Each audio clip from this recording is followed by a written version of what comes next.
The movie opens in a small city in Berlin in the hot summer of 2003.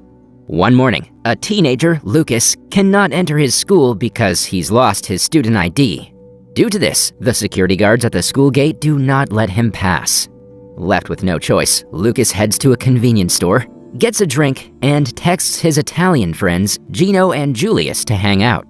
Moments after, Lucas's already school-cutting friends catch up with him. They usually spend their time smoking pot and trying, largely unsuccessfully, to hit on girls. After their brief meetup, the boys plan to buy some weed in the nearby park. However, they get caught in the rivalry of two groups of dealers. Initially, Julius approaches the Arab dealers, but they seem to be bothered by the presence of a German, i.e. Lucas. It turns out they're having some Cold War against the Germans due to the ongoing social reforms in Berlin. Soon enough, Ali, the gang leader, picks on Lucas, who stays rather submissive. Lucas's subservient nature further provokes the leader, and consequently, he gets punched in the face pretty badly. The Arabs then threaten Lucas and his friends to never step foot in their neighborhood. Lucas is furious at Julius and Gino for trying to deal with the ruthless Arabs instead of contacting their usual supplier, Cem, the leader of another gang. Regardless of what happened, the boys approach Cem for some weed. This leader, who seems to have a good relationship with Lucas, becomes concerned when he sees his battered face. When he learns that the Arabs, their rival gang, are behind this, Cem is determined to avenge his friend. Furthermore, Julius provokes Cem by claiming that the Arabs supposedly badmouthed him. Following this, Cem rounds up his gang members along with Lucas, Gino, and Julius, and heads to the rivals' neighborhood. A mass brawl soon breaks out until the police arrive. In the ensuing fight, Lucas and Gino get beaten up very badly, while Ali fractures his hand. Consequently, one of the drug dealers demands 500 euros from Lucas as compensation for the police intervention on their turf. The teenager is told to bring the money to the same park at 3 p.m. tomorrow. When Lucas returns home that evening, he gets scolded by his father. Lucas's older brother Marco is a living street legend in the district and keeps his head above water as a petty criminal. He also has a small brother who, just like Lucas, is a victim of a bully in their neighborhood. His father Matthias is unemployed and overwhelmed with parenting 3 kids after the death of his wife. The following day, Lucas goes to school using his small brother's ID. During class, he is praised by his teacher for his well-written essay. The teacher also points out that Lucas perhaps has the greatest potential to make something of himself. However, the teenager is not paying any attention to what his teacher has to say. He is rather preoccupied with the other day's event. He tells Gino that they owe 500 euros to the Arabs. Gino then promises to bring his savings to clear their dues, so he heads home. Just then, the headmaster enters the class and introduces a new student, the half-Cuban Sanchez. The scene then shifts to Gino's home, where he tries to gather his savings from a safe. When his father hears some noise in the attic, he calls for Gino and asks him to join them for lunch. It is revealed that Gino suffers greatly from his father, a violent and hot-headed alcoholic who terrorizes him and his mother. The teenager's father has learned that his son is skipping school almost every day.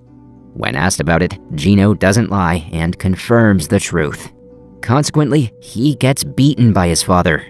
When his sobbing mother tries to stop the fight, she too gets harassed. Back at school, Lucas and his classmates attend an assembly where it's announced that the Berlin Council has donated 50 brand new computers to the school administration. Lucas is still worried sick about not being able to pay the hefty amount of money on time. After school, he calls Gino and asks whether he's bringing over his share of the money. Gino sadly tells him that he cannot make it due to personal reasons. Lucas has no other choice than to call Julius and ask him for the dues. The scene then shifts to Julius's place, where he lives with his older brother in a rundown apartment.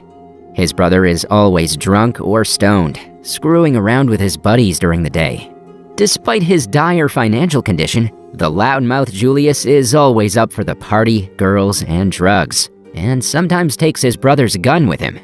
When Lucas calls him for money, Julius, like always, makes some reasons and ignores his buddy. Lucas is now extremely scared because the clock is nearly striking 3. He returns to his apartment, only to find that Sanchez, the new classmate, is also his new neighbor. It's revealed that Sanchez, who has a knack for stealing things, lives with his single mother, who can barely make ends meet financially, even with a job. But despite everything, she wants to be a good mother to her son. Lucas helps them move into their new apartment, and even spends the evening at Sanchez's apartment, fearing that Ali and his friends might come by his place. Just when the boys are having a good time together, Ali calls him and demands the dues. The gang leader swears to do something very bad if the payments are not made any sooner.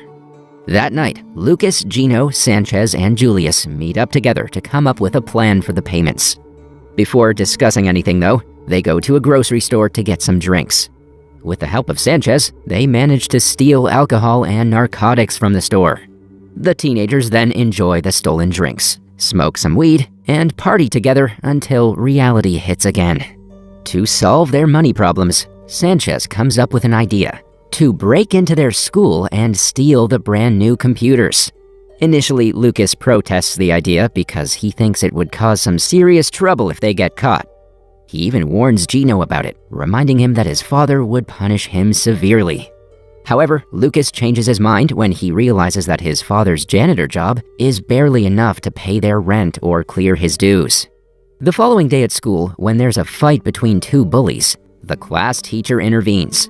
While trying to stop the commotion, the teacher mistakenly drops his staff keys on the floor.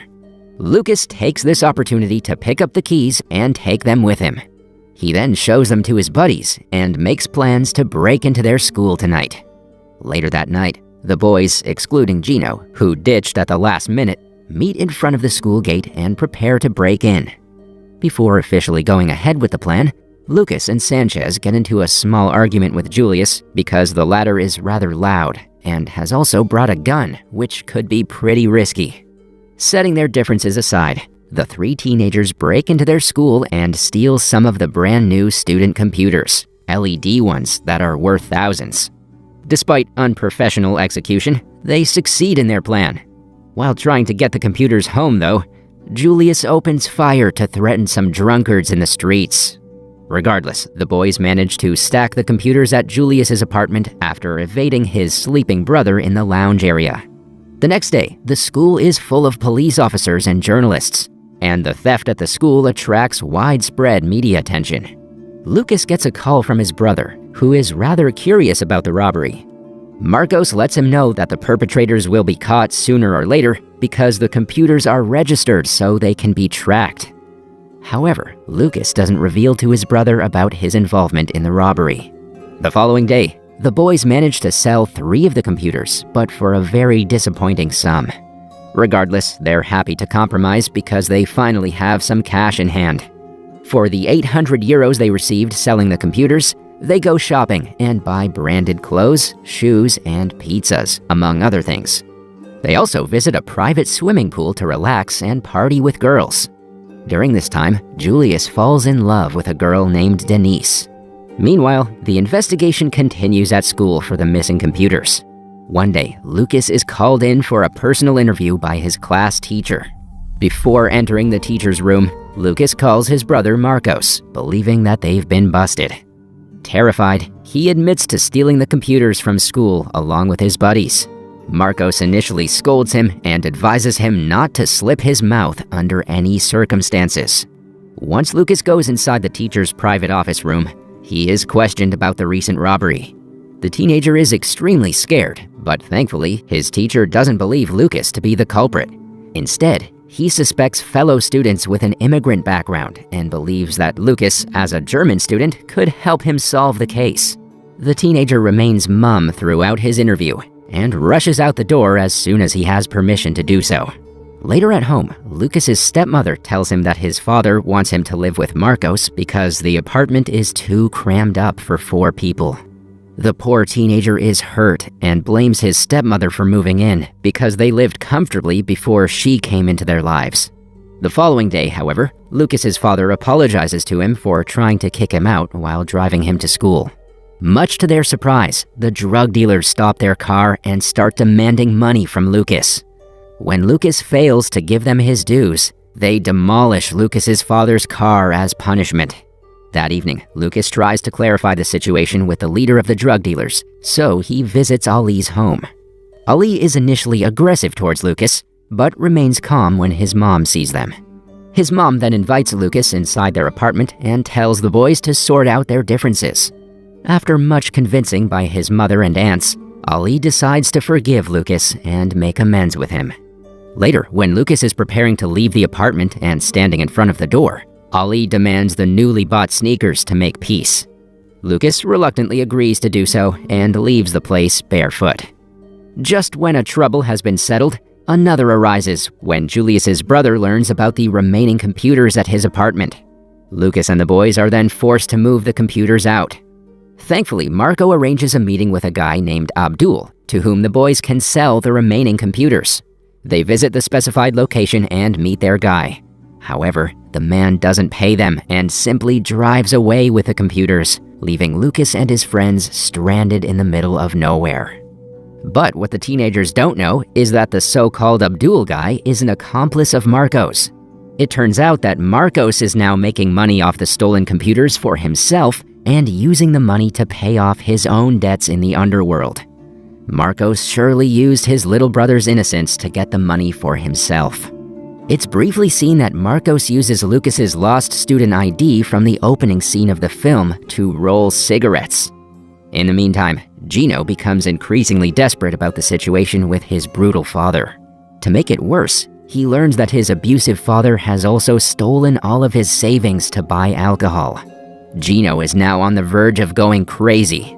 After much consideration, he takes a drug given to him by Julius and gains courage from the intoxication. He then goes to the kitchen where his father is once again assaulting his mother. Grabbing a glass bottle, he hits his father on the head and seriously injures him. Then he gives a grim look to his mother and jumps out the window. When Lucas, Julius, and Sanchez hear about the incident, they rush to the hospital. On the way, however, they come across Cem, who is proud to show off his new hot girlfriend. Much to Julius's disappointment, she turns out to be none other than Denise. Evidently, she had been playing both the boys.